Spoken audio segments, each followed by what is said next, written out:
Hey everybody. Say hi, Finn. Finn, say hi. Oh, he's having a good time. So, hi. Welcome to The Good Work Live. I'm Dave, and this is home with a toddler. Things are going real good. Say hi, bud. Ow. Ow! You know what hurts? Yeah. What hurts? His feelings hurt. That's what he's experiencing. Yes, go.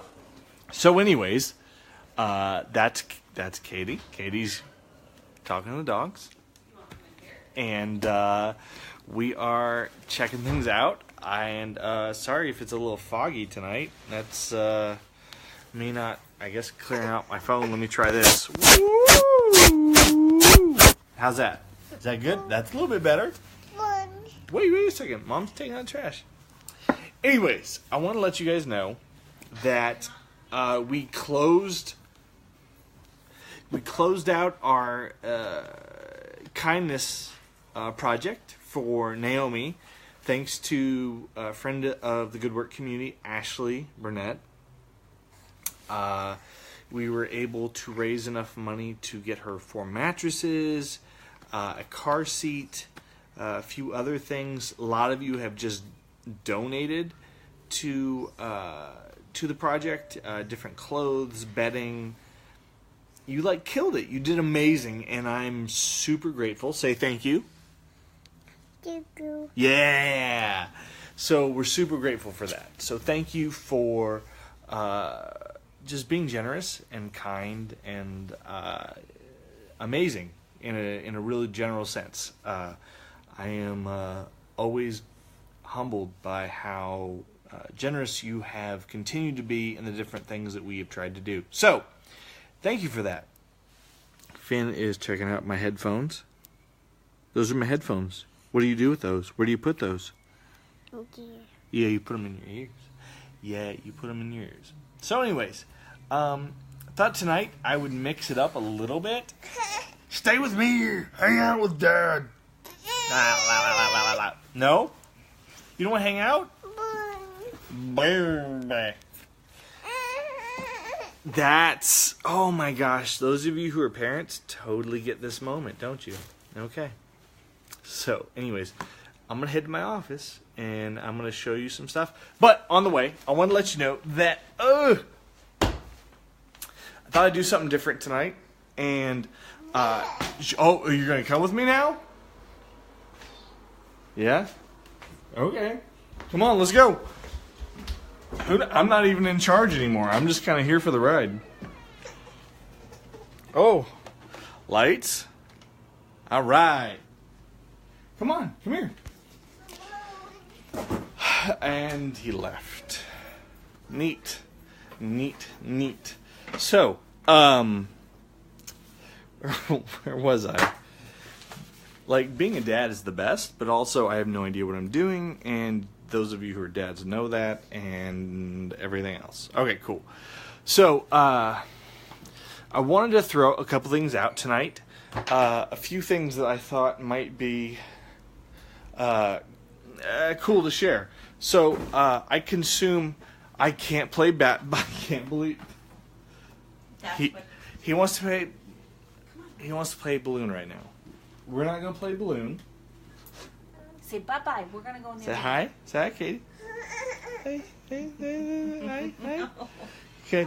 So, anyways, I'm looking for a tripod so I can put my phone down for a minute, and I'm trying to distract from the fact that my little dude is sad.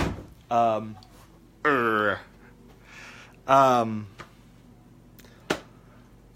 where was I? I don't even know anymore. So, I thought what I would do is share with you a couple things that I am into and checking out / consuming / a fan of, and throw it out that maybe that's something that you would be into, and see if anybody else has any recommendations. So, Man, I really can't find the tripod I was looking for. This is super smooth. I'm so glad I got home just in time to put on live and didn't set up anything. Oh, it's so good. Man, where is everything? I don't know. I don't know where everything is. Anyways, cool. No worries. Where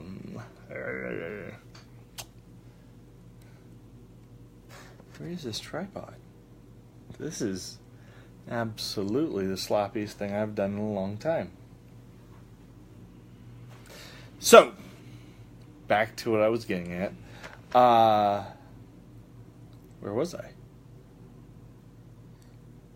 Oh, you guys, have you been watching Queer Eye on Netflix? Because it is hands down like the best TV I've been watching in like a long time. I remember the original show from the, I guess, early 2000s, but this is like, it's really cool. It's something a little bit different, a little more modern, but it's cool to see these guys coming into these folks' lives who need like a fresh breath of air into what they're doing, and it is really refreshing to just see how we are starting to interact with each other if we strip away a lot of the stuff that surrounds what we may agree or disagree with about each other, and we just take each other's humanity super seriously. Anyways, I think it's pretty rad, and I am a big fan of it. So, 2 thumbs up to Queer Eye on Netflix if you were able to watch it. Yeah. So, I got an Amazon package. Ooh. That's the other thing I was going to show you guys tonight. I've been very conservative. I've been very conservative lately about buying books. I buy a lot of books, and I like to try to read them, as you can see by what I do right here. What? And that's only like half of the books that I own. That's a conservative answer too. Anyways, I picked up a new book, and this guy is he's definitely a pastor, and he's definitely more of like a hipstery LA Hollywood pastor type guy, but been listening to what he's been doing lately, and I thought it was really cool. So I picked up this book, and the tag is this: before you die, live the life you were born to live, which is essentially the whole angle and anchor of what we're doing with the good work. So this book is called The Last Arrow by Erwin Raphael McManus, and I'm going to chew up this book, read it pretty fast, and I would love it if any of you pick this up or have, and you think this is cool, let me know. He's out of LA, the Mosaic Church in I don't know if it's West Hollywood or East Hollywood. I'm not great about that kind of stuff. Anyways, this is the book I just picked up, one of the books, and I would love to check it out with you. So there's that. The Last Arrow by Erwin Raphael McManus. Cool. So I've really come to look forward to these Wednesday nights when I get to log on and say hi to you guys and maybe share something that's encouraging or something that might be meaningful to you. And I thought it might be good to change up what I have been doing. I have told a lot of different maybe anecdotal stories, and I hope that those have been either engaging or enjoyable or memorable for you, but I wanted to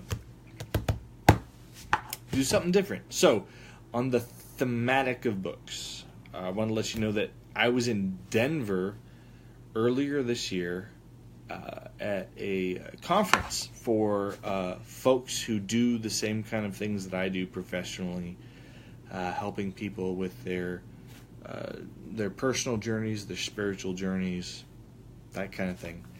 And I met a colleague that I had not met before, that a lot of my other colleagues had met and fallen in love with. And his name's Dale. And to be real honest, I've only had a couple of like real person-to-person, face-to-face conversations with Dale. But I have to tell you this. This is one of those cats that is just... He's like electric. A lot of us go through life and everything is very static and very... there's minimal highs and lows. It's kind of that droning through most of life. But when you encounter someone who charges you up, who excites you, who focuses you, not because they have an agenda, but because they're actually for you, they're on your behalf, they're your fan, it's a pretty fantastic thing. And so Dale Carl Fredrickson is just a powerful, humble, igniting, catalyst, kind, compassionate, soft, strong, beautiful human being. And Dale is a poet. And so one of the joys that I have in life is reading like good poetry. There's poetry, and then there's like good poetry. I don't know if you know that or not. Brand new breaking news. There's poetry, and then there's like poetry. And one of the nights I was at this conference in Denver, after I had met Dale, he had gathered some of his friends in the creative world to speak to a lot of us who were in the helping profession, who actually that's a lot more of a parallel profession than some of us think. But he connected all of us one night at a place called Grandma's House, which is amazing. If you're in Denver, go to Grandma's House. The moment you hear me saying this, go to Grandma's house. He invited us there, and he gathered some of his artistic friends, and he shared with us some of the things that they had created, and he shared with us some of the things he created, and it's a lot more nuanced than what I'm saying right now. It was actually an incredibly beautiful night. But amongst that, he shared with us some of the things that he had created. And it didn't push this thing I'm about to show you, but it is obviously a part of what he creates in a way to make the world better. He wrote this book of poetry called On Wounds and Wonder. Dale Carl Fredrickson. Another book. And good grief, I realized on the outset that reading someone else's poetry to you isn't nearly as meaningful as if the person who wrote it read it. But I wanted tonight to do something different, and so I wanted to read to you the very first poem from this book. Because it works for me. It means something to me. It is powerful to me. In the midst of watching all the national and global and local news, this first poem that opens this book is centering, if that makes sense. It centers me in how I'm approaching things. So if you'd allow me tonight, I would like to read on behalf of my brother and friend Dale Carl Fredrickson this first poem. I will not do it justice by reading it myself. He, when he gets on a mic and he reads what he has created or written, is a million times better than me. Than what I could do, at least. And so I apologize to Dale. Dale, brother, I love you. But I wanted to share this poem, and without having everyone else read the book or having you do this tonight, I'm going to read this first one. A poem that's called An Oracle of Sorts. So, if you would allow me this privilege, I will read this now. An oracle of sorts. People say hello and goodbye at Union Station. People are coming and going, beginnings and endings. Some shake hands, others hug, a few cry. But the lucky ones, they always kiss. As I wait for a friend, the commotion of trains and people are my unavoidable diversion. A small child is screaming over his dropped ice cream cone.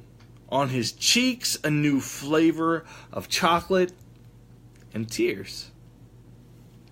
A man is more attentive to the vibration of his phone than the voice of his wife. A wedding party strides through the station like royalty. A gray-haired woman embraces her daughter's baby, and in teeny ears hums a lullaby. A student dressed in black with a single bag sits weeping. A soldier kisses his daughter after years of only screens. A young woman waves at mom and dad and boards a train heading west. A homeless man tells his story for a cup of coffee. As I wait for my friend, I'm astonished by the gravity of humanity. Desires and disappointments, the aches of longing, possibilities of histories, the sweat of striving, the bowing, the bending, endless uncertainty. Aren't we flesh and bones, wounds and wonders in motion? Sometimes free, other times tethered. The angst of our neighborhoods reflected at Union Station. Flesh and bones connect and disconnect. Diverse histories clash and kiss. Complex mysteries of turmoil and havoc. Can these wounds and wonders become one body? As I wait for my friend, I listen. Everything speaks, and I hear. Write these poems of wounds and wonders.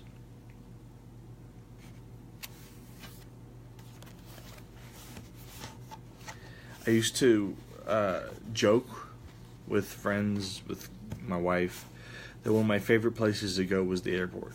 Not to fly in an airplane. I do not like airplanes, and I do not like flying. But I would go to the airport because I loved watching people.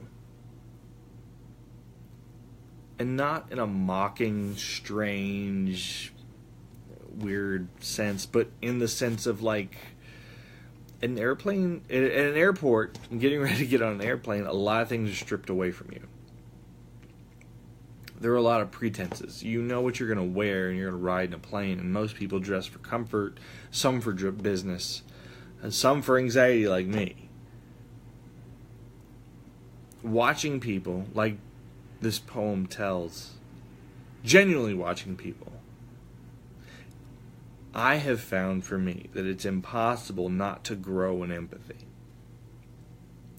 Not to at least assume that the shoes that I'm wearing in life aren't the exact same shoes that everyone else is wearing. The thing that we've been doing the past year with the Good Work Project, with the Orontis Project in our research, has been to step into other people's shoes and to ask, what are you feeling, what are you experiencing, and what do you need? It's required us to drop a lot of assumptions and a lot of the language that we carry around like it's like we own the joint, like we own the particular language to anything, and to genuinely shut up and listen. Every day around us, there are people going through the wounds and the wonder of life.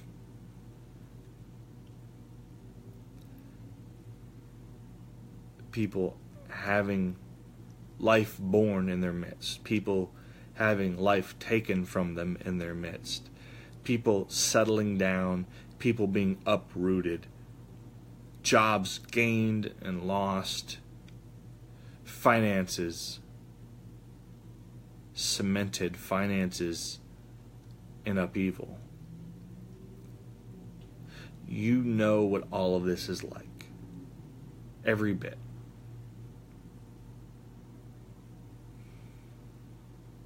My encouragement to you tonight is this. Whether you're one side of Union Station or the other, would you consider remembering what it's like to be on the other side? What would it do to this world if you remembered, whether you're in the up or the down, the have or the have-not, to remember that there is always a story that is opposite yours that needs the same amount of love that you do in both situations? What would change about what we were all doing if, for a moment, our story was second to the person that lives and works and breathes, maybe sits right next to us?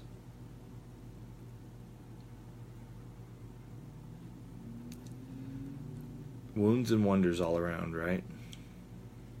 Anyways, this is a tremendous book, and short of not getting hate DMs and messages from any of you, I am going to share another couple of these with you because Dale speaks to our fear and our love and our anger and our frustration and our angst and our joy. And I would rather have him speak than me mumble around sometimes. So we're going to try that. But also, this is a great book, and I'm going to start reading this, and I'd love for you to join me. And also, this is a great book, and if you would like to check this out and think about what it says, I'd love to talk to you about that. Also, if you're looking for something to touch up on professionally or just networking-wise, Rob and I have been reading this, and you are more than welcome to read this, and then maybe shoot me a message and be like, hey, I've been reading this super old book from the 1920s, 30s, and I'd love to talk to you about it. Also, you can read that. I'm just kidding. That's it. 4 is all I'm going to throw out. So, thank you. We're still doing dinners on Sundays and Mondays. If you aren't on the dinner list, please talk to me. Let me know that you want to join us for a dinner. I'd love to hook you up with some other people who are part of the Good Work Project. We've had a few already, and they've been so good and so much fun and easy. If you're stressed out and you can't cook dinner or bring a side dish, don't worry. I got it handled. Just join and hang out. Have some food. Have a drink. Just love for you to come and eat a good meal and enjoy some time together with some other awesome, good human beings. So, did I got anything else tonight? No? No? Okay. Thanks for watching. Blessings, y'all. And I will talk to you soon. Bye.